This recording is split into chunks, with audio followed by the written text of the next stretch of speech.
Hi everybody, welcome back to another Songs of Six video. In this video I wanted to show off some of the features that are in my mod. First off, Workforce. Workforce now scales directly off the population in the region.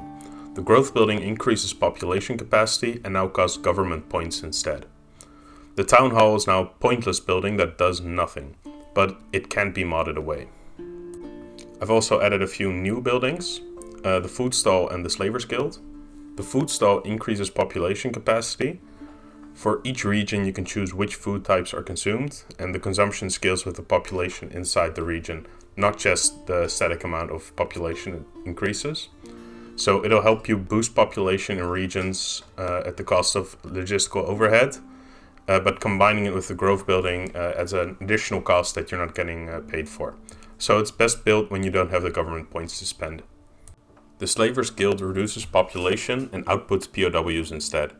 I chose POWs instead of direct slaves because I want the player to choose how they want to process them.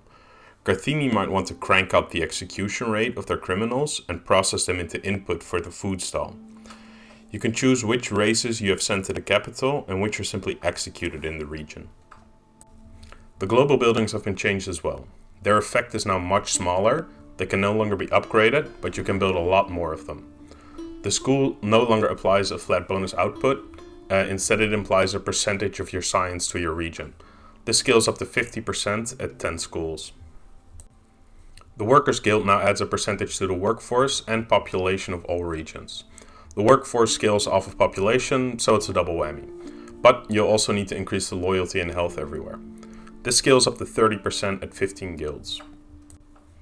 After that comes production. Buildings now scale directly off racial skill, same as in the capital.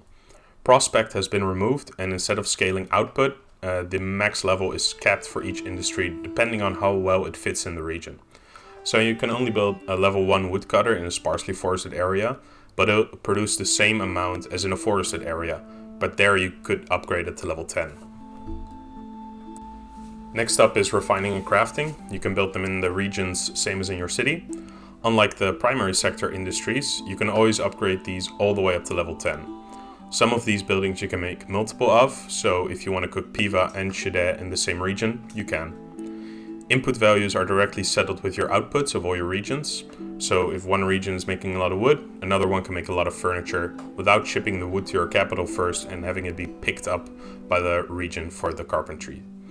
If you're making a lot of wood in the capital, then, traders will just come collect it from your warehouses.